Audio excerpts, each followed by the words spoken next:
بسم الله الرحمن الرحيم الحمد ولي الصالحين والصلاة والسلام على أشرف المرسلين وعلى آله وأصحابه ومن تبعهم بإحسان إلى يوم الدين أما بعد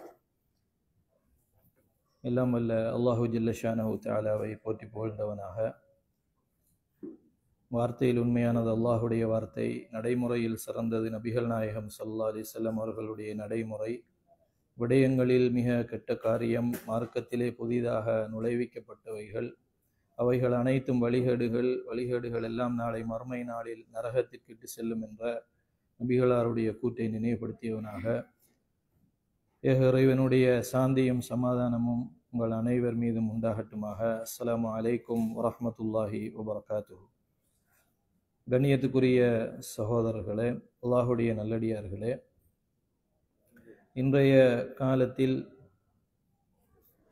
அல்லாஹுக்கு இணை கற்பிக்கக்கூடிய வகையில் எம்முடைய சமூகம் அதிகமாக நகர்ந்து வரக்கூடிய ஒரு சூழ்நிலையை நாங்கள் பார்க்கிறோம். அல்லாஹ் அல்லாதவைகளுக்கு தங்களுடைய வணக்கங்களை செலுத்துவது மாத்திரமல்லாமல் அதற்காக நியாயங்களையும் காரணங்களையும் சொல்லக்கூடிய அளவிற்கு இன்றைய சமூகத்தினுடைய நிலைமை மாறி வருகிறது. அந்த அடிப்படையில் அதிகமாக இன்றைய காலகட்டத்தில் மக்களை இணை வைப்பிலே இருந்து பாதுகாக்க வேண்டிய ஒரு அவசியமும் தேவையும் மிக வேகமாக உணரப்படுவதை நாங்கள் அவதானிக்கலாம். கண்ணியத்துக்குரிய சகோதரர்களே, பொதுவாக அல்லாஹுக்கு மாத்திரம் வணக்கத்தை செயல்படுத்தாமல், அவனுக்கு மாத்திரமே வணக்கங்களை புரியாமல், உலகத்திலே உள்ள ஏனைய பொருள்களுக்கும் நல்லடியார்களுக்கும் தங்களுடைய பிரார்த்தனைகளையும் தேவைகளையும் முன்வைக்கக்கூடிய ஒரு சூழ்நிலையில் அதற்கான பல்வேறுபட்ட நியாயங்கள், ஊகங்கள் போன்றவற்றை சொல்லக்கூடியதையும் எங்களால் பார்க்க முடிகிறது. இதை நாங்கள் சுபஹாத்துகள் என்று சொல்கிறோம். சுபஹாத்துகள் என்று சொன்னால் ஒரு பாவத்தை நியாயப்படுத்துவதற்காக வேண்டி அதற்காக பல்வேறுபட்ட காரணங்களை கூறுவதைத்தான் நாங்கள் சுபஹாத்துகள் என்று சொல்கிறோம். இது இன்றைக்கு மாத்திரமல்ல,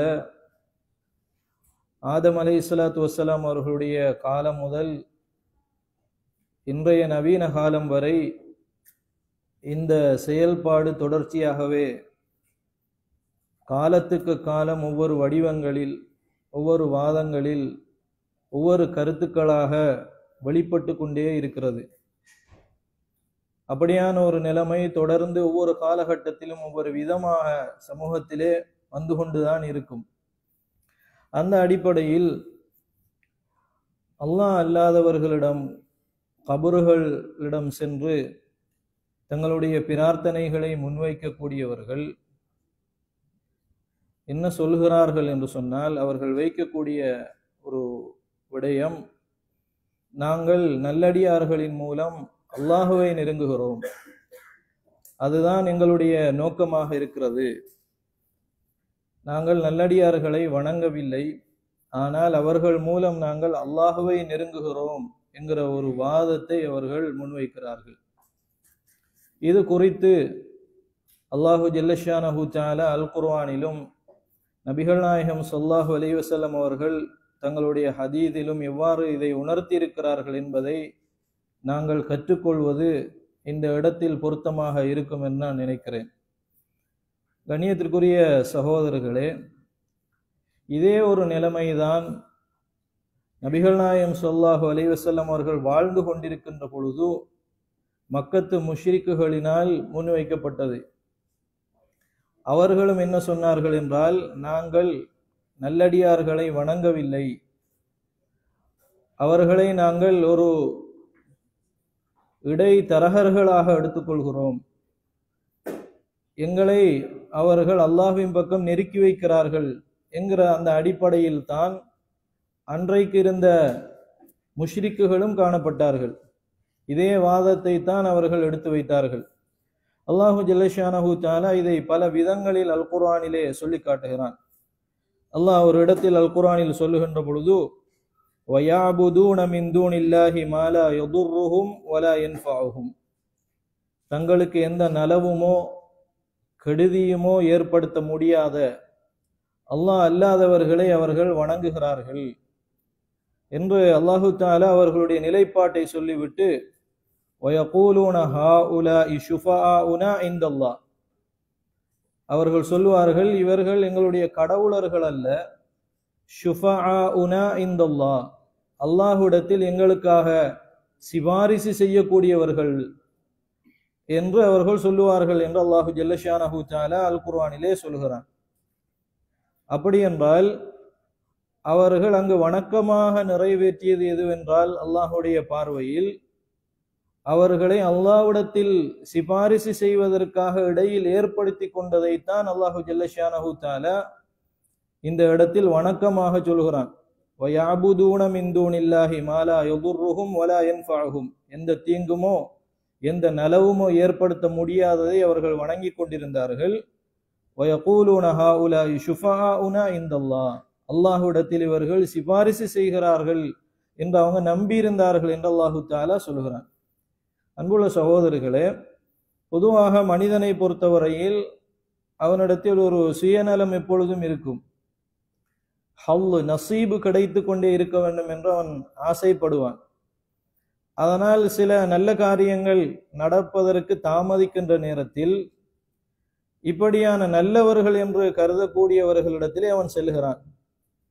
சென்று அவர்களிடத்திலே போய் கோரிக்கைகளை முன்வைத்தால் காரியம் தைசீர், இலகுவாகும், எளிமையாகும், கஷ்டம் இல்லாமல் போகும், பரக்கத்துகள் கிடைக்கும் என்கிற அந்த நம்பிக்கை மனிதனிடத்தில் அந்த சுயநலத்தின் மூலம் உருவாகிறது.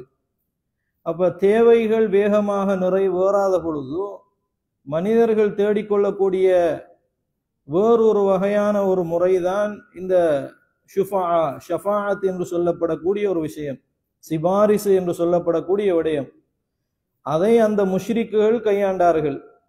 எப்படியாவது தாங்கள் கருதக்கூடிய நல்லவர்களிடத்திலே போய் கேட்டால் அவர்கள் அல்லாஹ்விடத்திலே நெருக்கமாக்கி வைத்து காரியங்களை இலகுபடுத்தி விடுவார்கள் என்பது அவர்களுடைய நம்பிக்கையாக இருந்தது என்று அல்லாஹு ஜல்லஷானஹு தஆலா இந்த வசனத்திலே சொல்கிறான். ஆக இந்த சிபாரிசுக்கான காரணம் என்னவென்றால் பெரும்பாலும் உமூர் துன்யவியா, உலக ஆசைதான் அவர்களுக்கு காரணமாக இருந்தது. அந்த உலக ஆசைகள், உலக ஆதாயங்களை அடைந்து கொள்ள வேண்டும் என்பதற்காக அவர்கள் ஏற்படுத்தி கொண்ட நம்பிக்கை தான் இந்த சிபாரிசு என்கின்ற விஷயம். அல்லாஹு தஆலா இன்னொரு இடத்திலே இதை இன்னொரு விதமாக சொல்லுகிறான். எப்படி அல்லாஹ் சொல்லுகிறான்? மா நஅபுதுஹும் இல்லா லியுகர்ரிபூனா இலல்லாஹி ஸுல்ஃபா. மா நஅபுதுஹும், நாங்கள் அவர்களை வணங்கவில்லை. எதற்காக நாங்கள் அவர்களை வணங்கவில்லை என்றால் அதனுடைய நோக்கம் என்னவென்று கேட்டால், இல்லா லியுகர்ரிபூனா இலல்லாஹி ஸுல்ஃபா, அல்லாஹ்வின் பக்கம் அவர்கள் எங்களை நெருக்கமாக ஆக்கி வைப்பார்கள் என்கிற நோக்கம்தான் எங்களுடைய நோக்கம். இல்லா என்ற இடத்திலே வருவது அந்த நோக்கத்தை வரையறுத்து சொல்வதற்கு சொல்வார்கள். இந்த நோக்கம்தான் எங்களுடைய நோக்கமாகவே இருக்கிறது. நாங்கள் ஏன் சிலைகளிடத்திலே போகிறோம் என்று சொன்னால், ஏன் நல்லடியார்களிடத்திலே போகிறோம் என்றால் அதனுடைய நோக்கம் இதுதான் என்று அவர்கள் சொல்லுகிறார்கள். இல்லா லியுகர்ரிபூனா இலல்லாஹி ஸுல்ஃபா, அல்லாஹ்வின் பக்கம் அவர்கள் எங்களை நெருக்கமாக்கி வைக்கிறார்கள் என்பதுதான் எங்களுடைய நோக்கமாக இருக்கிறது என்று அவர்கள் சொல்வதாக அல்லாஹு ஜல்லஷானஹு தஆலா அல் குர்ஆனில் அவருடைய நிலைப்பாட்டை சொல்லுகிறான். அப்ப இதுல உள்ள மிக முக்கியமான காரணம் என்னவென்றால், அல்லாஹ்வை அல்லாமல் வேறு நபர்களிடத்தில் வேறு இடங்களுக்கு ஏன் செல்லுகிறார்கள் என்று சொன்னால், பொதுவாக மக்கள் செல்லப்படுபவர்களிடத்திலே ஒரு மக்கானத், ஒரு மதிப்பு இருக்கிறது என்று அவர்கள் நம்புகிறார்கள். அவர்களிடத்தில் ஒரு ஜாஹ் இருக்கு என்று அவர்கள் நம்புகிறார்கள். ஜாஹ் என்பது ஒரு மனிதனிடத்தில் இருக்கக்கூடிய ஒரு கௌரவத்துக்கு சொல்வார்கள். ஒரு மனிதனிடத்தில் காணப்படுகின்ற மரியாதை, அதற்கு ஜாஹ் என்று சொல்வார்கள். அப்ப மனிதர்கள் யாரிடத்தில் ஜாஹ் இருக்கிறது என்று நம்புகிறார்களோ, மக்கானத், ஒரு மதிப்பும் அந்தஸ்தும் இருக்கிறது என்று ஒரு புனிதத்துவமான ஒரு பார்வையில் பார்க்கிறார்களோ, அவர்களிடத்திலே செல்வது அந்த காலத்திலேயும் வளமையாக இருக்கிறது, இந்த காலத்திலும் அது வளமையாக இருக்கிறது. அதனாலதான் அல்லாஹ்விடத்திலே இவங்க நெருக்கமானவங்கன்னு அவங்க நம்பினார்கள். உண்மையில் நல்லடியார்கள் அல்லாஹுக்கு நெருக்கமானவர்கள் தான்.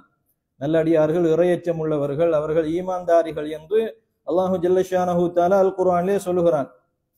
ஆனால் இவர்கள் என்ன செய்தார்கள் என்றால், குறிப்பிட்ட சில நபர்களை, குறிப்பிட்ட சில சிலைகளை வரையறுத்து, இவர்களுக்கு அல்லாஹ்விடத்தில் ஒரு மிகப்பெரிய ஒரு மதிப்பும் மரியாதையும் கௌரவம் இருக்கிறது, இவர்களிடத்திலே போனால் இவர்கள் எங்களையும் நெருக்கமாக்கி வைப்பார்கள் என்பது அவர்களுடைய தர்க்கமாக இருந்தது. ஏனெனில் அவர்கள் அல்லாஹ்வுக்கு நெருக்கமானவர்கள். அல்லாஹ்வுக்கு நெருக்கமானவர்களிடத்திலே நாங்க போய் ஒரு விஷயத்தை கேட்கின்ற பொழுது எங்களுக்கும் நெருக்கம் ஏற்படும். அதனாலதான் அவர்கள் சொன்னார்கள், இல்லா லியு கர்ரிபூனா இலல்லாஹி சுல்ஃபா, எங்களை அல்லாஹின் பக்கம் ரொம்ப நெருக்கமாக ஆக்கி வைப்பார்கள் என்கிற நம்பிக்கையின் காரணமாகத்தான் இந்த காரியங்கள் எல்லாம் நாங்க செய்கிறோம் என்று அவர்கள் சொல்வதை அல்லாஹு தஆலா நோக்கமாக வெளிப்படுத்தி காட்டுவதை நாங்கள் பார்க்கலாம். இது 2வது வசனம் சகோதரர்களே. 3வது ஒரு வசனத்தை பாருங்கள். நாளை மறுமை நாளில் மஹ்ஷர் மைதானத்திலே எல்லா மனிதர்களும் வருவார்கள். நாளை மறுமை நாளில் மஹ்ஷர் மைதானத்தில் ஃபுராதா, எல்லாரும் தனிமையிலே வருவார்கள். வருகின்ற பொழுது அல்லாஹு ஜல்லஷானஹு தஆலா வதரக்தும் மா ஹவ்வல்நாக்கும் வரா அல்ஹூரிக்கும், உங்களுக்கு நாம் இறக்கிய வேதங்கள் சட்டங்களை எல்லாம் முதுகுக்கு பின்னால் போட்டுவிட்டு வந்திருக்கிறீர்கள் என்று அல்லாஹு தஆலா சொல்லிவிட்டு, மஹ்ஷர் மைதானத்தில் அல்லாஹு தஆலா எப்படி உணர்த்துவான் என்றால், வமா நரா மஅக்கும் ஷுஃபாஅக்கும் அல்லதீன ஸஅம்தும் அன்னஹும் ஃபீக்கும் ஷுரகா, அதாவது உங்களுக்கு ஷஃபாஅத் செய்வார்கள் என்று நீங்கள் யாரையெல்லாம் நினைத்தீர்களோ, ஷுஃபா யாரையெல்லாம் நீங்கள் நினைத்தீர்களோ அவர்களை எல்லாம் இப்பொழுது காணவில்லையே என்று அல்லாஹு தஆலா மறுமை நாளில் கேட்பான். இப்ப மறுமை நாளில் அல்லாஹ் கேட்கிறான் என்றால் அவர்களுடைய நோக்கம் எதாக இருந்தது என்றால், மறுமையிலேயும் வந்து காப்பாற்றுவாங்க, அல்லாஹ்விடத்திலும் வந்து காப்பாற்றுவார்கள். இன்றைக்கு பொதுவாக சமூகத்தில் அவுலியாக்கள் மஹ்ஷர் மைதானத்திலே வந்து மனிதர்களை காப்பாற்றுவார்கள் என்கிற நம்பிக்கை இருந்ததை போல அன்றைக்கும் அவர்களிடத்திலே இருந்தது. அதனால அல்லாஹ் தஆலா விசாரணை மன்றத்தில் நடக்கிற அந்த செயற்பாடை பற்றி சொல்லுகின்ற பொழுது, எங்கே உங்களுடைய ஷுஃபாக்கள், சிபாரிசு செய்கிறவர்கள் என்று நீங்கள் நினைத்து நிறைய இபாதத்துகளை செய்தீர்களே, அவர்கள் இப்பொழுது எங்கே என்று அல்லாஹ் தஆலா கேட்கிறான். அப்ப இதுல இருந்து எங்களுக்கு நோக்கம் வழங்குகிறது, சிபாரிசுக்காகவும் ஒரு பொது நலனுக்காகவும் சுயநலத்திற்காகவும் தான் உலகத்திலே உள்ள மனிதர்கள் அல்லாஹ் அல்லாதவர்களிடம் செல்கிறார்கள் என்பதை அல்லாஹு தஆலா இந்த வசனத்தினூடாக சொல்கிறான். இன்னொரு வசனத்தை பாருங்கள் சகோதரர்கள், ஏராளமான வசனங்கள் இருக்கின்றன. அல்லாஹு தஆலா சொல்லக்கூடிய ஒரு வசனம், ஃபலௌலா நஸரஹுமுல்லதீன தஹது மின் தூனில்லாஹி குர்பானன் ஆலிஹா, ஃபலௌலா நஸரஹுமுல்லதீன தஹது மின் தூனில்லாஹி, அல்லாஹ் அல்லாமல் இவர்கள் எடுத்துக்கொண்ட தெய்வங்கள் எங்கே, அவர்கள் உதவி செய்திருக்க கூடாதா என்று அல்லாஹு ஜல்லஷானஹு தஆலா கேட்டு, குர்பானன், குர்பானன் என்று சொன்னால் என்ன, நெருக்கி வைக்கிற அந்த செயற்பாடு. அப்ப அந்த நெருக்கி வைக்கிற செயற்பாடை செய்வதாக நம்பிக்கொண்டு தங்களுடைய இபாதத்துகளை எல்லாம் செய்து கொண்டிருந்தீர்களே, அந்த ஆலிஹத்தை எல்லாம் வந்து இந்த இடத்திலே ஃபலௌலா நஸரஹும், உதவி செய்திருக்க கூடாதா என்று அல்லாஹு ஜல்லஷானஹு தஆலா கேட்கிறான். இது சம்பந்தமாக ஏராளமான வசனங்கள் அல் குர்ஆனில் இருக்கின்றன. அவ்வளவு வசனங்கள் இருக்கின்றன.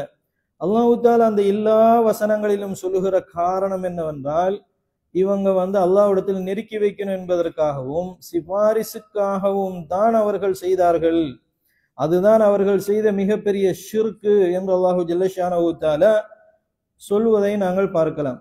ஆக இன்றைக்கு அவுலியாக்களிடத்திலே செல்லக்கூடியவர்கள் வைக்கிற வாதத்திற்கும் அன்றைக்கு அவர்கள் எடுத்து வைத்த வாதத்துக்கும் இடையில் நெருக்கமான தொடர்பு இருக்கிறதை நாங்கள் பார்க்கலாம். ஏனென்றால் இன்றைக்குள்ளவர்களும் ஏதாவது ஒரு நலனை ஒரு அவுலியா பெற்று தருவார் அப்படின்னு நினைக்கிறார்கள். அது போன்றுதான் அன்றைய காலத்திலே இருந்தவர்களும் தாங்கள் சார்ந்த கடவுளர்களை நினைத்து கொண்டிருந்தார்கள்.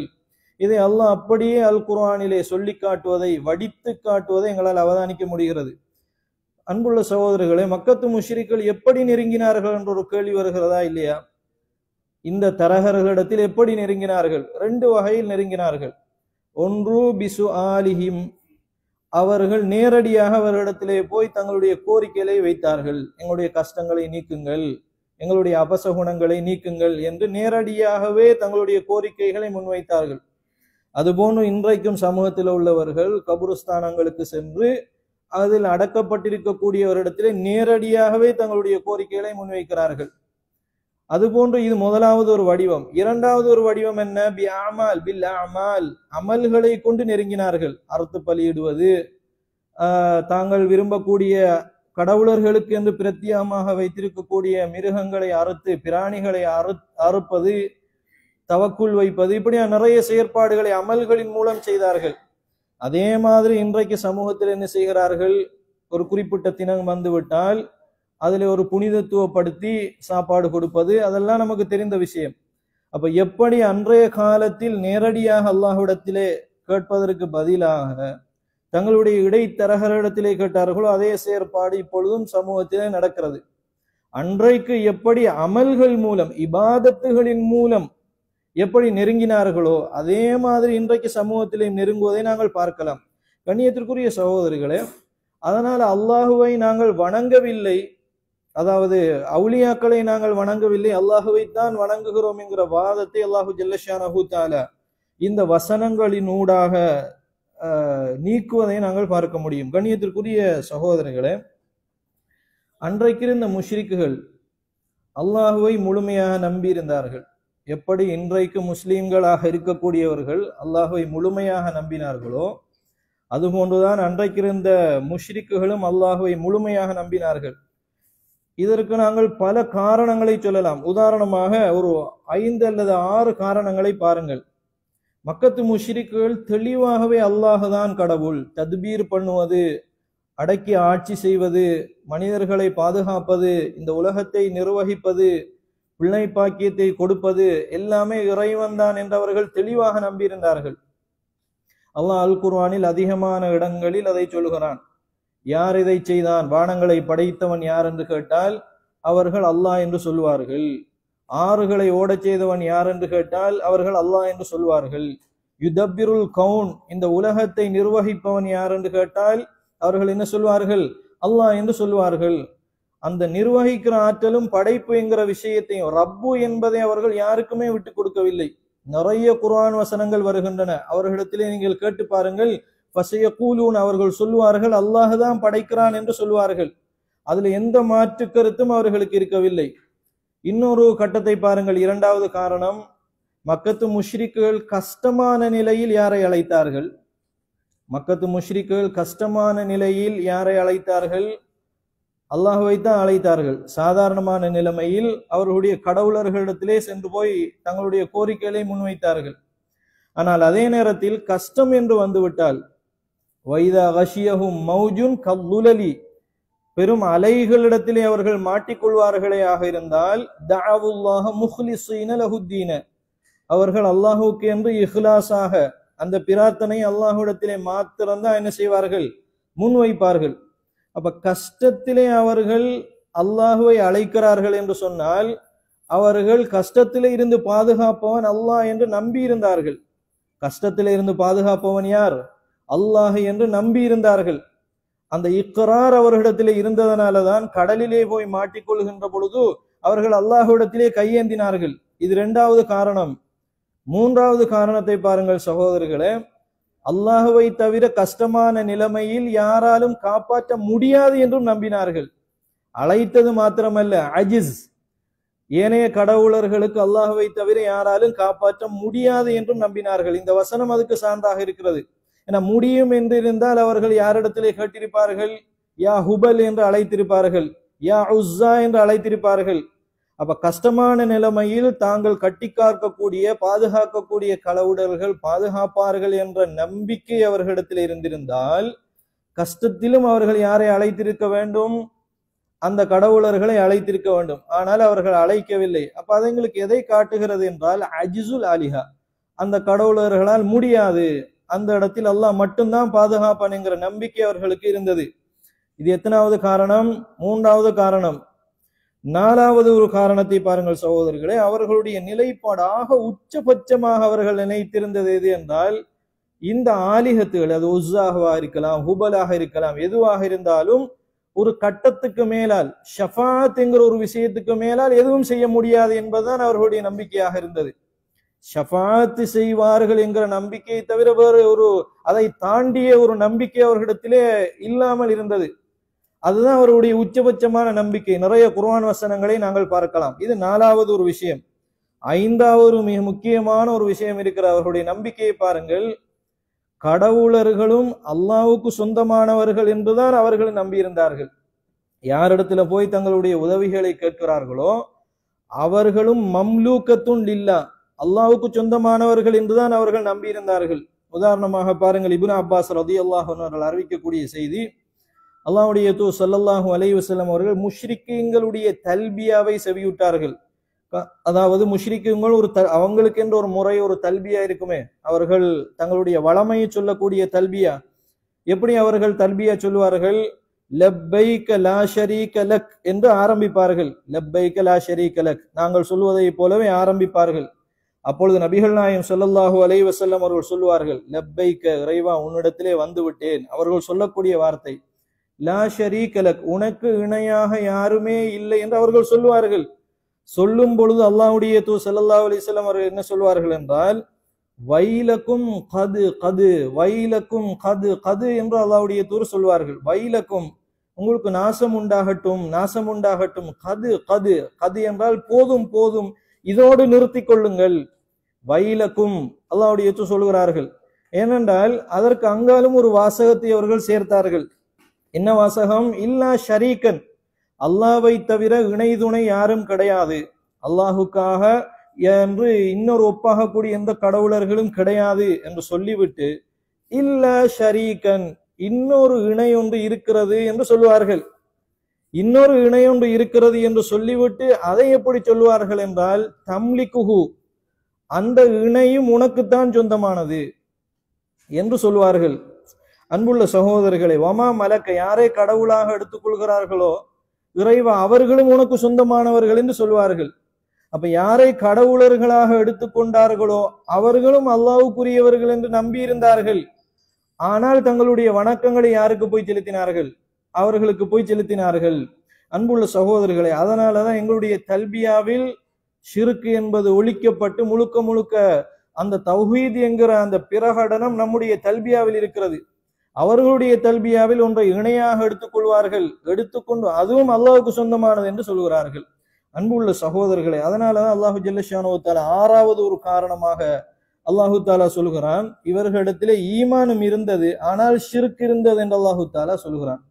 வமா யுமினு அக்ஸருஹும் பில்லாஹி இல்லா வஹும் முஷ்ரிகூன் என்று அல்லாஹு தாலா சொல்கிறான். அவர்களிடத்திலே ஈமான் இருந்தது ஆனால் அவர்கள் ஷிர்க் வைக்கக்கூடியவர்களாக இருந்தார்கள் என்று அல்லாஹு ஜல்லஷானஹு தஆலா சொல்கிறான். அன்புள்ள சகோதரர்களே, இந்த 6 காரணங்களையும் எதற்காக நான் சொன்னேன் என்றால், அவர்களுக்கும் ஆழமான நம்பிக்கை இருந்தது, இறைவன் தான் படைத்தவன், இறைவனை தவிர யாராலும் படைக்க முடியாது, இந்த உலகத்தை ஆதிக்கம் செலுத்தக்கூடிய ஒரே ஒரு ரப்பு இறைவன் தான் அப்படிங்கிற நம்பிக்கை அவர்களிடத்திலும் இருந்தது. ஆனால் அவர்கள் செய்த மிகப்பெரிய பாவம் என்ன? தங்களை அல்லாஹுக்கு மாத்திரம் செலுத்தாமல், கடினமான அல்லாஹ்வுடைய வார்த்தைகள் ஏன் சொல்லப்படுகிறது என்றால், அவர்கள் அல்லாஹுவை நம்பியதோடு மாத்திரம் நிறுத்தி கொள்ளாமல் தங்களுடைய இபாதத்துகளில் அல்லாஹ் அல்லாதவர்களை இணைத்தார்கள் என்பதை நாங்கள் பார்க்கலாம். அதாவது அவர்கள் செய்த ஷிர்க் எதில் வருகிறது என்றால், உலூஹியாவிலே வருவதைத்தான் நாங்கள் பார்க்கிறோம். உலூஹியா என்று சொன்னால் என்ன? எங்களுடைய இபாதத்துகள், நாங்கள் செய்யக்கூடிய சகல வணக்க வழிபாடுகளும் அல்லாஹ்வுக்கு மாத்திரமானது என்று சொல்வது. குல் இன்ன ஸலாத்தி வ நுஸுகி வ மஹ்யாய வ மமாத்தி லில்லாஹி ரப்பில் ஆலமீன். அப்போ ஒரு பாதியை எடுத்து இன்னொரு பாதியை அவர்கள் விட்டு விட்டார்கள். அதனாலதான் அஹ்லுஸ் சுன்னா வல் ஜமாஅத்தினர் சொல்வார்கள், தூய்மையான அகீதாவிலே பயணிக்கக்கூடியவர்கள் சொல்வார்கள் என்ன? ஒரு மனிதனுடைய ஈமான் எப்பொழுது சம்பூர்ணம் அடையும் என்றால், தௌஹீதுர் ருபூபியா என்கிற அந்த விஷயமும் தௌஹீதுல் உலூஹியா என்கிற விஷயமும் ரெண்டும் இணைகிற பொழுதுதான் ஒரு மனிதன் மூமினாக மாற முடியும். வெறுமனே ஒரு மனிதன் இறைவனை நம்புவதோடு மாத்திரம் அவன் மூமினாக மாற முடியாது. தன்னுடைய அந்த நம்பிக்கையை தன்னுடைய செயற்பாட்டில் அவன் வெளிப்படுத்த வேண்டும். தௌஹீதுல் உலூஹியாவில் தான் பாரிய ஒரு பிழையை யார் விட்டிருக்கிறார்கள்? மக்கத்து முஷ்ரிக்குகள் விட்டிருக்கிறார்கள். அதே ஒரு தவறை இன்றைக்கு சமூகத்திலே செய்து கொண்டிருப்பதை நாங்கள் பார்க்கலாம். கண்ணியத்திற்குரிய சகோதரர்களே, இது எல்லாவற்றையும் நாங்கள் சுருக்கி பார்த்தோமையாக இருந்தால், அத்தவசுத், எமக்கும் இறைவனுக்கும் இடையில் ஏதாவது ஒரு விஷயத்தை ஏற்படுத்தி கொள்வது என்பதுதான் இங்கு மிகப்பெரிய ஒரு பாவமாக இருக்கிறது. ஏனெனில் அல்லாஹு ஜல்லஷானஹு தஆலா நபி இப்ராஹிம் அலைஹிஸ்ஸலாத்து வஸ்ஸலாம் அவர்களை அனுப்பினான். எதற்காக வேண்டி? அல்லாஹுக்கு மாத்திரமே வணக்கத்தை செயற்படுத்த வேண்டும் என்பதற்காக. எனவே இந்த இடத்தில் சிபாரிசு என்பது அல்லாஹுக்கு மாத்திரமே சொந்தமானது. அஷ்ஷஃபாஅத்து லில்லாஹ், சிபாரிசு செய்கிற அந்த அதிகாரம் அல்லாஹுக்கு மாத்திரம்தான் உள்ளது. அல்லாஹு தஆலா யாருக்கு நாடுகிறானோ அவரை தவிர வேறு யாருமே சிபாரிசு செய்ய முடியாது. அல்லாஹ் அல் குர்ஆனில் அதிகமான இடங்களில் இதை சொல்லி காட்டுகிறான். கண்ணியத்திற்குரிய சகோதரர்களை, இந்த உரிமை சிபாரிசாக எடுத்துக்கொள்ளுதல் என்ற அந்த உரிமை இந்த உலகத்திலே யாருக்கும் வழங்கப்படவில்லை. ஒரு மனிதனுடைய செருப்பின் வார் அறந்தால் கூட அவன் நேரடியாக அல்லாஹ்விடத்திலே தான் கேட்க வேண்டும் என்று நபிகள் நாயகம் ஸல்லல்லாஹு அலைஹி வஸல்லம் அவர்கள் சொல்வதை நாங்கள் பார்க்கலாம். ஆனால் இன்றைக்கு சமூகத்தில் அந்த நிலைமை மாறி இருக்கிற ஒரு சூழ்நிலை இன்றைக்கு அதிகமாக எங்களால் பார்க்க முடிகிறது. அன்புள்ள சகோதரர்களே, ஒரு மனிதன் அல்லாஹுதான் படைக்கிறான் என்கிற நம்பிக்கை வந்துவிட்டால் அல்லாஹுக்கும் மாத்திரம்தான் அந்த வணக்கத்தை நிறைவேற்ற வேண்டும் என்கிற நம்பிக்கை அதனுடையோடு இணைந்தே வந்துவிடும். ஒரு நாணயத்தினுடைய 2 பக்கங்கள் இருப்பதை போல தௌஹீதுர் ருபூபிய்யாவை ஒரு மனிதன் நம்பிவிட்டால் அடுத்த நம்பிக்கை எதுவாக இருக்க வேண்டும்? அதனுடைய பிரதிபலிப்பு அல்லாஹுக்காகத்தான் செயற்படுத்த வேண்டும் என்கிற நம்பிக்கை அதனோடு இணைய வேண்டும். இணைவது என்பது இயல்பாகவே வரும். தௌஹீதுர் ருபூபிய்யாவும் தௌஹீதுல் உலூஹிய்யாவும் ஒன்றோடு ஒன்று பின்னி பிணைந்தது. ஒன்றை நாங்கள் இல்லாமல் ஆக்கி விட்டோம் என்று சொன்னால் இன்னொன்று இல்லாமல் போய்விடும். தௌஹீதுர் ருபூபிய்யா என்று சொல்வது, அன்புள்ள சகோதரர்களே, அல்லாஹுடைய செயற்பாட்டை கொண்டு அல்லாஹுவை நாங்கள் ஒருமைப்படுத்துவது. தௌஹீதுல் உலூஹியா என்பது எங்களுடைய செயற்பாடை கொண்டு அல்லாஹு ஜல்லஷானஹு தஆலாவை ஒருமைப்படுத்துவது. இந்த ரெண்டும் இணைகிற பொழுதுதான் ஒரு மனிதனுடைய ஈமான் பரிபூர்ணம் அடைகிறது என்பதை நாங்கள் பார்க்கலாம். அதனாலதான் அல்லாஹு ஜல்லஷானஹு தஆலா அல் குர்ஆனில் அதிகமான இடங்களில் அஃபலா தத்தகூன் என்று அல்லாஹு தஆலா கேட்கிறான். நீங்கள் இறையச்சம் கொள்ள மாட்டீர்களா? அல்லாஹ் தான் ரிஸ்க் தருகிறான் என்று நம்புகிறீர்கள், ஆனால் அல்லாஹ்விடத்திலே கேட்காமல் இருக்கிறீர்கள். அல்லாஹு ஜல்லஷானஹு தஆலா தான் உங்களுக்கு பிள்ளை பாக்கியத்தை தருகிறான் என்று நம்புகிறீர்கள், ஆனால் அல்லாஹ்விடத்திலே கேட்காமல் இருக்கிறீர்கள். அல்லாஹ் தான் உங்களுடைய ஷர்றுகளை நீக்குகிறான் என்று நம்புகிறீர்கள், ஆனால் அல்லாஹ்விடத்திலே போய் நீங்கள் உங்களுடைய தேவைகளை நிறைவேற்றாமல் இருக்கிறீர்கள். இது ஒன்றுக்கொண்டு முரணாக வல்லவா இருக்கிறது. அதனாலதான் அல்லாஹு ஜல்லஷானஹு தஆலா கேட்கிறான், அம்மன் ஹலகஸ் ஸமாவாதி வல் அர்த, வானங்களை பூமியையும் படைத்தவன் யார் என்று அவர்களிடத்திலே கேட்டால் அவர்கள் அல்லாஹ் என்று சொல்வார்கள் என்று அல்லாஹ் சொல்லிவிட்டு, நீங்கள் நல்லுபதேசம் பெற மாட்டீர்களா? அஃபலா தத்தகூன், நீங்கள் இறையச்சம் உள்ளவர்களாக இருக்க மாட்டீர்களா என்று அல்லாஹு ஜல்லஷானஹு தஆலா கேட்கிறான். ஆக ஷிர்கில் ஈடுபடக்கூடிய சகோதரர்களிடத்திலே உள்ள மிக முக்கியமான பாரதூரமான விஷயம் என்னவென்றால், அவர்களிடத்திலே ஒன்று இறையச்சம் இல்லாததால் செய்து கொண்டிருப்பார்கள். இது மிக முக்கியமான காரணம். அதனாலதான் அல்லாஹு ஜல்லஷானஹு தஆலா அஃபலா தத்தகூன் என்று அல்லாஹு தஆலா கேட்கிறான். அல்லது பெருமையின் காரணமாக அல்லாஹ்விடத்திலே மாத்திரம் கேட்காமல் ஏனையோரிடத்திலே போய் கேட்பார்கள். அல்லாஹ் அல் குர்ஆனில் அதிகமான இடங்களில், அன்புள்ள சகோதரர்களை, ஷிர்க் வைக்கக்கூடியவர்களுக்கு அல்லாஹ் பெருமை உள்ளவர்கள் என்று அல்லாஹ் சொல்கிறான். நிறைய சத்தியத்துக்குரிய வசனங்களிடத்திலே சொல்லப்பட்டாலும் பெருமையின் காரணமாக அவர்கள் அவுலியாக்களிடத்திலே செல்லுவார்கள். இப்படியான காரணங்களினால் கண்ணியத்திற்குரிய சகோதரர்களே, இன்றைக்கு பொதுவாக சமூகத்திலே ஷிர்க் இருந்து வருவதை எங்களால் அவதானிக்க முடியும். அன்புள்ள சகோதரர்களே, இந்த ஷிர்க் உருவாகுவதற்கான படித்தரங்களை இந்த இடத்திலே சொல்லலாம் நான் நினைக்கிறேன். எப்படி சமூகத்திலே ஷிர்க் உருவாகிறது, அதற்கான படித்தரங்கள் என்ன?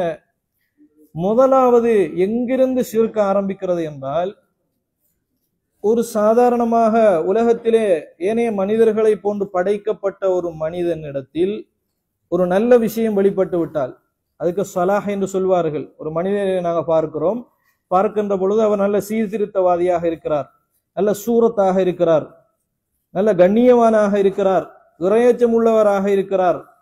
இப்படியான மனிதர்களை பார்க்கின்ற பொழுது சாதாரணமான பொதுமக்களுக்கு என்ன உள்ளத்திலே ஏற்படுகிறது என்றால், இவரிடத்திலே சலாஹ் இருக்கிறது, சீர்திருத்தம் இருக்கிறது, நல்ல மனிதராக இருக்கிறார் என்ன அந்த மனிதரை முதலாவது என்ன செய்கிறார்கள்? கவருகிறார்கள். அந்த மனிதரை ஒரு புண்ணியமான ஒரு மனிதராக முதலாவது பார்க்க ஆரம்பிக்கிறார்கள். எப்பொழுது ஒரு மனிதன் இன்னொரு மனிதனை தக்தீஸ் என்று சொன்னால் என்ன, புனிதப்படுத்த ஆரம்பிக்கிறானோ அதுதான் ஷிர்க்குடைய முதலாவது படித்தரமாக இருக்கிறது. இன்றைக்குள்ள தலைவர்களை அப்படித்தான் மக்கள் நினைக்கிறார்கள். ஒரு சமூக கட்டமைப்புடைய தலைவரை, அவரை ஒரு தலைவராக எடுத்துக்கொள்வாரையாக இருந்தால் தன்னை ஒரு சிஷியனாக மாற்றிக்கொண்டு அவரை ஒரு புனிதனாக நினைப்பது, தக்தீஸ் பண்ணுவது, புனிதத்துவப்படுத்துவது.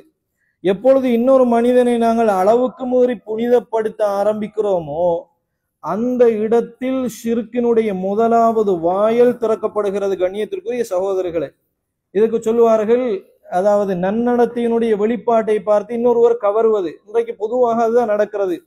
ஒருவர் சமூகத்தினுடைய தலைவராக இருந்து வழிகாட்டுகிறார் என்று சொன்னால், எதையாவது ஓதி காட்டுகிறார் என்று சொன்னால், அவரிடத்திலே போகின்ற பொழுது அவர் மீது அளவுக்கு மீறிய ஒரு மரியாதை ஏற்படுகிறது. இந்த அளவுக்கு மீறிய மரியாதை முதலாவது ஏற்படுகின்ற பொழுது மனிதர்கள் என்ன செய்ய ஆரம்பிக்கிறார்கள் என்றால், ஒரு மனிதன் இன்னொரு மனிதனை புனிதப்படுத்த ஆரம்பிக்கிறார்கள்.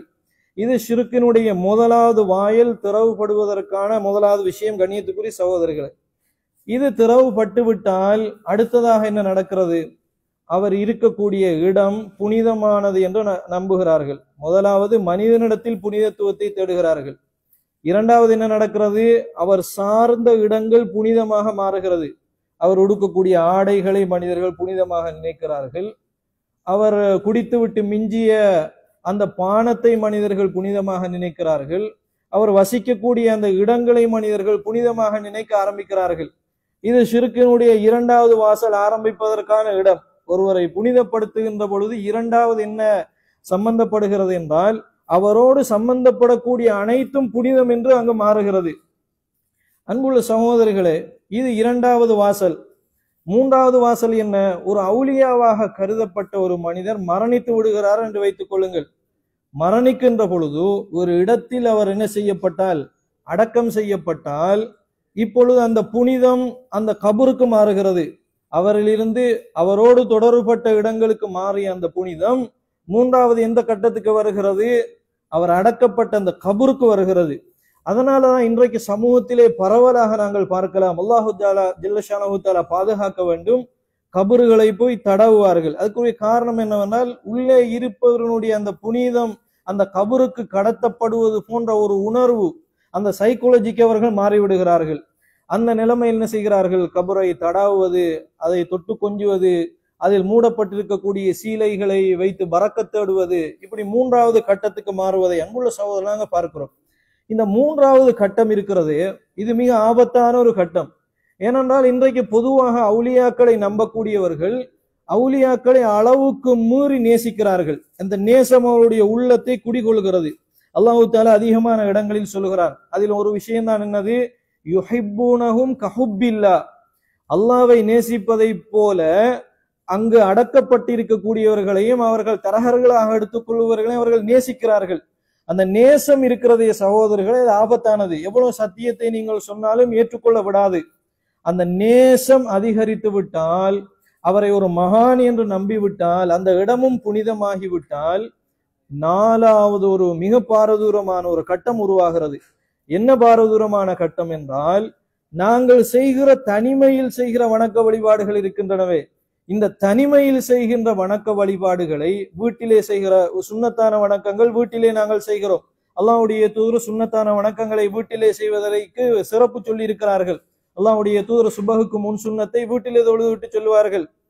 ஆனால் இப்பொழுது நிலைமை என்ன மாறுகிறது என்றால், வீட்டில் செய்யக்கூடிய திக்ர்கள், தொழுகைகள் எல்லாம் அந்த நல்லடியாரோடு சம்பந்தப்பட்ட இடங்களில் போய் செய்வதற்கான ஒரு வாய்ப்பை மனம் தேடும். ஏனென்றால் உள்ளே இருப்பவரிடத்தில் ஒரு அந்த சலாஹ் இருக்கிறது என்ற காரணத்தினால் சகோதரர்களே, நாலாவது கட்டம், அவர் சம்பந்தப்பட்ட இடங்களில் போய் இபாதத் செய்ய ஆரம்பிப்பார்கள். சம்பந்தப்பட்ட இடங்களில் போய் இபாதத் செய்ய ஆரம்பிப்பார்கள். இபாதத் செய்ய ஆரம்பிக்கின்ற பொழுது கூட அவர்கள் சாதாரணமாகத்தான் இபாதத் செய்வார்கள். ஒரு இடத்திலே ஒரு நல்லடியார் அடக்கப்பட்டிருக்கிறார், 4 சுவரை வளைத்து கட்டிவிட்டு அதற்கென்று ஒரு பேரை போட்டு விடுவார்கள். எப்பொழுது காலங்கள் வருகின்ற பொழுது ஒரு சீசனுக்காக அங்க போய் 4 திக்ர் மஜ்லிஸ்களை செய்துவிட்டு எழும்பி வந்து விடுவார்கள். ஏன்னா அந்த இடத்தில் திக்ர் செய்வது புனிதம் என்று நம்புவார்கள். மஸ்ஜிதில் திக்ர் செய்வதை விட அந்த இடத்தில் திக்ர் செய்வது புனிதம் என்று நம்புவார்கள். இன்னும் எல்லை மீறினால் அல்லாஹு ஜல்ல ஷானஹு தஆலா ஹரம் என்று புனிதப்படுத்தி இருக்கக்கூடிய இடங்களில் போய் செய்யக்கூடிய அமல்களை விட இந்த நல்லடியார்கள் அடக்கப்பட்டிருக்கக்கூடிய இடங்களுக்கு போய் அமல் செய்வது சிறப்பு என்கிற ஒரு கட்டத்துக்கு அந்த நிலைமை மாறிக்கொண்டு வரும். வருகிற பொழுது கூட உள்ளே இருப்பவருக்கு அமல்களை செலுத்துவார்களா? இல்லை. அந்த இடத்தில் அமல் செய்வது நல்லது என்ற காரணத்தினால் போய் அமல் செய்கிறார்கள். இது 4வது மிக ஆபத்தான கட்டம் சகோதரர்களே. 5வது கட்டம் என்ன? அதுதான் முஷ்ரிக்குகளுடைய அந்த நிலைமை. என்ன முஷ்ரிக்குகளுடைய நிலைமை? எங்களை அவர்கள் அல்லாஹ்வின் பக்கம் நெருக்கி வைக்கிறார்கள் என்ற அந்த நம்பிக்கை இருக்கிறது. இது அந்த 4வது கட்டத்துக்கு பிறகு 5வது கட்டத்துக்கு வருகிறது. நல்லடியார் உள்ளே இருக்கிறார், நாமோ பாவியாக இருக்கிறோம். நிறைய அவர்களுடைய கவிதைகளை பாருங்கள். நாமோ அதாவது கவலையோடு இருக்கிறோம், கஷ்டத்தோடு இருக்கிறோம், பாவத்தோடு இருக்கிறோம், இதோ கையேந்தி வருகிறோம் என்கிற நிறைய பாடல்களை அவர்கள் பாடுவார்கள். அது எந்த கட்டம் என்றால் இந்த 5வது கட்டம். அப்ப உள்ளே இருப்பவரிடத்தில் போய் ஒரு சஜஷனை முன்வைப்பது என்ற கட்டத்தில் அதை ஆரம்பித்து இறுதியாக அவர்களை இடைத்தரகர்களாக உசபா, அல்லாஹுக்கும் மனிதர்களுக்கும் இடையிலே உள்ள நேரடி தரகர்களாக எடுத்துக்கொண்டு பிறகு அல்லாஹ்விடத்திலே வைக்கப்பட்ட துஆக்கள் எல்லாம் நேரடியாக யா வலி அல்லாஹ் என்று மாறிவிடுகிறது. நஅூது பில்லாஹ், அல்லாஹ்வுடைய வலியே என்ற அந்த நிலைமைக்கு மாறி 6வது கட்டம் ஷிர்க்கிலே போய் முழுமையாக விழக்கூடிய ஆபத்தான நிலைமை பார்க்கிறோம். சகோதரர்களே, இது வெறுமனே பயானுக்காக சொல்லப்படுகிற விஷயமா என்றால் திட்ட தெளிவாக அவர்கள் சொல்லுகிறார்கள். அல்லாஹ்வுக்குரிய ஆற்றலை இன்றைக்கு மனிதர்கள் அவுலியாக்களுக்கு இருக்கிறது என்று தெளிவாக சொல்லுகிறார்களா இல்லையா? எந்த அளவுக்கு சொல்வார்கள் என்றால் லௌலா லிஜாமு ஷரியா அவர்களுடைய பேச்சுக்களை எல்லாம் நீங்கள் எடுத்து பாருங்கள். ஷரியாவுடைய கடிவாளம் மட்டும் இல்லை என்றால், அதாவது அப்துல் காதர் ஜீலானி அவர்களுடைய அந்த ஆற்றலை பற்றி அவர்கள் சொல்லுகின்ற பொழுது அப்துல் காதர் ஜீலானி அவர்கள் சொல்வதாக சொல்லுவார்கள்.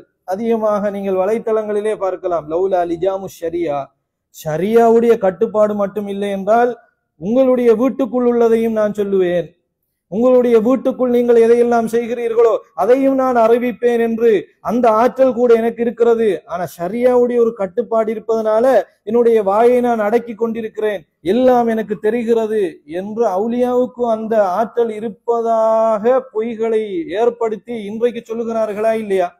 இதெல்லாம் பாரதூரமான விஷயமா இல்லையா சகோதரர்களே? மிக பாரதூரமான விஷயம். அல்லாஹு ஜல்ல ஷானஹு தஆலா நம் சமுதாயத்தை இந்த மோசமான விஷயத்திலிருந்து பாதுகாக்க வேண்டும். இது எப்படி ஆரம்பிக்கும் என்றால், அன்புள்ள சகோதரர்களே, ஒருவர் அவுலியாவாக ஆரம்பிக்கின்ற பொழுது அவரை மதிக்கின்ற ஒரு நிலைதான் ஆரம்பத்தில் இருக்கும். 2வது கட்டம் என்னவென்றால், நான் ஏற்கனவே 5 கட்டங்கள் சொல்லி இருக்கிறேன்.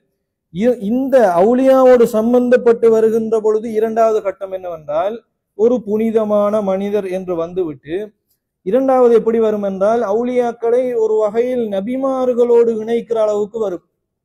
உதாரணமாக நபி ஈசா அலைஹிஸ்ஸலாத்து வஸ்ஸலாம் அவர்களுக்கு அல்லாஹு ஜல்ல ஷானஹு தஆலா நிறைய அற்புதங்களை செய்வதற்கான ஆற்றலை கொடுத்திருந்தார். அவர்கள் சொல்கிறார், வ உனப்பியுக்கும், நான் உங்களுக்கு அறிவிப்பேன், பிமா தத்தஹிரூன், நீங்க எதை சேமிச்சிருக்கிறீங்கிறத நான் அறிவிப்பேன் என்று நபி ஈசா அலைஹிஸ்ஸலாத்து வஸ்ஸலாம் அவர்கள் சொல்லுகிறார்கள். இது அல்லாஹு ஜல்ல ஷானஹு தஆலா கொடுத்த முஅஜிஸத். இந்த முஅஜிஸத் என்ன செய்வது என்றால், ஒரு சாதாரண மனிதனுக்கு தஅதியா, கடத்துவது. நபிமார்களுக்குள்ள முஅஜிஸாக்களை சாதாரணமான மனிதனுக்கு கடத்துவது. இது ஒரு மனிதனை புனிதன் என்று நினைத்த பொழுது அடுத்த கட்டமாக வருகிற விஷயம். அப்ப நபிமார்களுக்கு உள்ள அந்த ஆற்றல்கள் அல்லாஹு ஜல்ல ஷானஹு தஆலா ஸ்பெஷலாக அல்லாஹ் தேர்வு செய்து சில கட்டங்களில் அல்லாஹ் விசேடப்படுத்தி நபிமார்களுக்கு கொடுப்பார். அது ஒரு எக்ஸெப்ஷனான விஷயம். அல்லாஹு ஜல்ல ஷானஹு தஆலா தூதுவர்களுக்கு வழங்குகிற ஆற்றல். அந்த ஆற்றல் என்ன செய்வாங்க என்று சொன்னால், அன்புள்ள சகோதரர்களே, அவுலியாக்களுக்கும் அப்படியே அதை கடத்தி விடுவார்கள். அல்லாஹ்வுடைய தூதர் தொழுது கொண்டிருக்கின்ற பொழுது உங்களுக்கு பின்னால் என்ன நடக்கிறது என்பதை நான் சொல்லுவேன் என்று சொல்வார்களே, இது மாதிரியான பண்புகளை எல்லாம் யாருக்கு கடத்துவது? அவுலியாக்களுக்கு கடத்தி 2வது கட்டமாக நபிமார்களையும் அவுலியாக்களையும் ஒன்றிணைப்பு. எந்த அளவுக்கு சொல்வார்கள் என்றால், அல்லாஹ்வுடைய தூதருடைய உமிழ் நீர் அவுலியாக்களுடைய வாயில் இருக்கிறதாம். அல்லாஹ்வுடைய தூதர் ஸல்லல்லாஹு அலைஹி வஸல்லம் அவர்களுடைய அந்த சிஃபத்து, அவர்களுக்கு இருக்கக்கூடிய அந்த ஆற்றல் எல்லாம் வலிமார்களுக்கு கடத்தப்பட்டிருக்கிறது என்ற நம்பிக்கையில் இன்றைக்கு ஒரு சமூகம் வாழ்ந்து கொண்டிருக்கிறார்கள். அல்லாஹ் பாதுகாக்க வேண்டும். இந்த நபிமார்களோடு ஒப்பிடுதல் அப்படிங்கிறது தான் அடுத்த கட்டத்துக்கு கொண்டு போய் சேர்க்கிறது. யாரோடு கொண்டு போய் சேர்க்கிறது? அல்லாஹ்வுடைய ஸ்தானத்திலே கொண்டு போய் சேர்க்கிறது. இப்பொழுதுதான் நீங்கள் இந்த வசனங்களை எல்லாம் சிந்தித்து பார்க்க வேண்டும். மக்கத்து முஷ்ரிக்கள் என்ன சொன்னார்கள்? அவர்கள் எங்களுடைய இடைத்தரகர்கள் என்று தான் சொன்னார்கள். இந்த நம்பிக்கையெல்லாம் வைத்துக் கொண்டிருக்கக்கூடிய இவர்களிடத்திலே நீங்க போய் கேட்டால் என்ன சொல்வார்கள்? அல்லாஹ் தான் படைப்பவன், அல்லாஹ் தான் ஆற்றலுடையவன் எல்லாம் சொல்வார்கள்.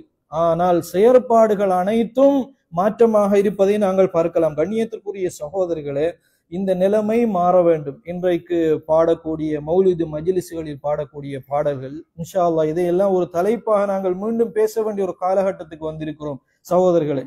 ஏன்னா இந்த ஷிர்கை பற்றிய அந்த விஷயங்கள் சமூகத்துக்கு மத்தியில் பேசப்படவில்லை என்றால் அல்லாஹு ஜல்லஷானஹு தஆலா சமூகத்தில் உள்ள பரக்கத் எல்லாவற்றையும் எடுத்து விடுவான்.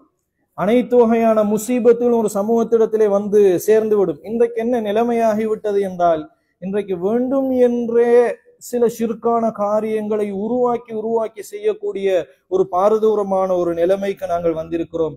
அன்புள்ள சகோதரர்களே, இதை ஒரு தலைப்பாக எடுத்து நான் உங்களுக்கு பேசுவதற்கான காரணம் என்னவென்றால், அடிக்கடி இதை நாங்கள் பேசுகின்ற பொழுதுதான் தௌஹீத் என்கிற அந்த ஏகத்துவம் பலப்படும், ஈமான் அப்பொழுதுதான் உறுதிப்படுத்தப்படும். நாளை மறுமை நாளில் சுவர்க்கம் செல்வதற்கான அந்த வாய்ப்பும் இப்படியான விஷயங்களின் மூலமாகத்தான் எங்களுக்கு கிடைக்கும் என்பதை நாங்கள் புரிந்து கொண்டு அடிக்கடி இந்த அகீதா சம்பந்தப்பட்ட விஷயங்களை நாங்கள் ஞாபகப்படுத்திக் கொள்ள வேண்டும். நிறைய குர்ஆன் வசனங்கள் தௌஹீதோடு இணைந்து வரக்கூடிய, அல்லாஹை மட்டும் வணங்க வேண்டும் என்கிற வசனங்கள் நிறைய நீங்கள் மனப்பாடம் செய்ய வேண்டும். கண்ணியத்திற்குரிய சகோதரர்களே, நான் வெறுமனே ஒரு சில வசனங்களை மாத்திரம் நான் சொல்லியிருக்கிறேன். ஆனால் அல்லாஹு ஜல்லஷானஹு தஆலா ஏராளமான இடங்களிலே சொல்லுகிறான். அதை நாங்களும் படித்து இந்த சமூகத்தை இறைவனுக்குரிய சமூகமாக மாற்றி அமைப்பதற்கு எல்லாம் வல்ல ரப்புல் ஆலமீன் எனக்கும் உங்களுக்கும் அருள் புரிவானாக. வ ஆகிரு தஅவானா அனில் ஹம்துலில்லாஹி ரப்பில் ஆலமீன்.